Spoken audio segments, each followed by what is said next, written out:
Elon Musk is ready to send the Starship up into orbit and then catch it. It has never been done in the history of humanity. When the rocket ship goes up, it lands propulsively, meaning it lands with the engines and it slows it down and it has these landing legs.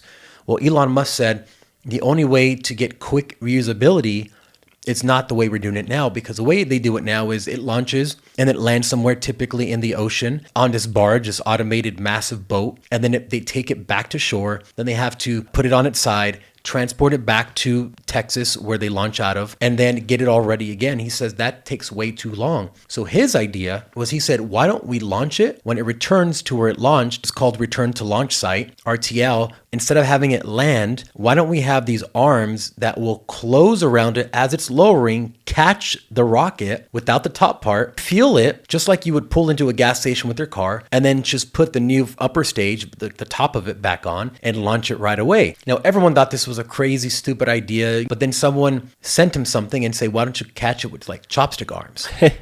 This is exactly what he's doing. So if you can imagine, now they call it Megzilla. It's these two massive arms. It's like a claw. And as a rocket's coming down, these arms will close slowly until they literally latch on to these little handles they have, holding the rocket up, the entire rocket up. Now, it doesn't weigh a lot after there's no fuel, because the outside of the rocket is about as thin as a Coke can, which is actually, a lot of people don't know this. Crazy. All it is, it's a little Coke can with a bunch of pressure inside. So just the same way how you shake up a Coke can and all that pressure, that's basically rocketry right there. That's rocketry 101. So what is the benefit of them being able to catch it with the chopsticks instead of what is it currently just landing on the and sitting on the ground, I guess? Yeah, so right now the way it works is it would have to land in the sea, because your trajectory will take it out to the ocean to get enough speed to then launch the upper stage, which it comes off of the booster. The booster is just all the fuel. Mm-hmm. So once you get it into orbit, you launch the first stage that has the satellites or whatever else you want to launch, and then that booster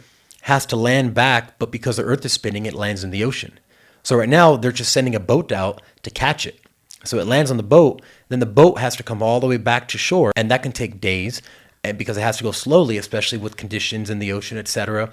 Then they have to put it on its side, transport this massive, what's almost as tall as the Statue of Liberty, transport it all the way back. That takes a lot of time, logistics, and money. So he was like, if we want to get to Mars, we have to send a ton of stuff out there. How can we do this quicker? How can we get rid of all this extra logistics and get to our goals? And that's what he came up with. So it's literally stacked right now. It is ready to go. It's on the launch pad. Everything is ready, except the FAA won't give them the clearance because of these minute paperwork details that they want figured out. Of course. Bureaucracy. Now, of course, Boeing's issues have also been in other areas, including most recently with regard to their space operations and the Starliner mission that wasn't able to return the astronauts from the International Space Station. And now NASA is relying on SpaceX to bring them home.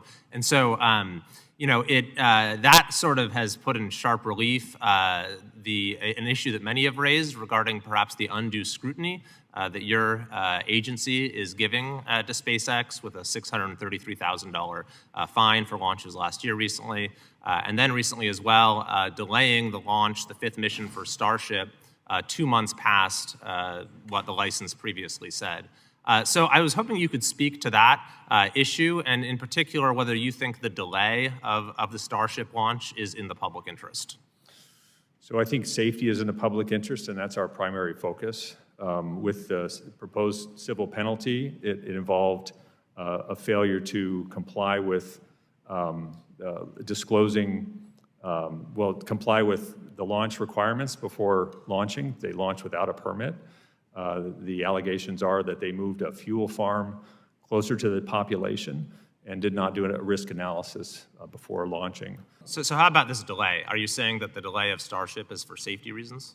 The civil penalty matter wasn't delayed. They launched without a permit. The delay of the Starship had to do with SpaceX filing an application and not disclosing that they were in violation of Texas and federal law on some matters, and that's a requirement to get a permit. So my question, though, is it a safety issue? Is that why it's being delayed?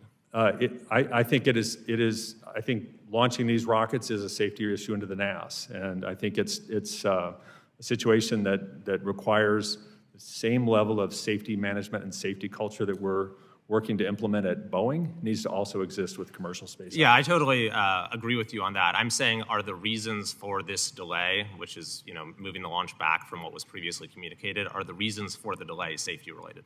Well, the first reason of delay was that SpaceX failed to provide an updated sonic boom analysis, so there was a 30-day delay due to that.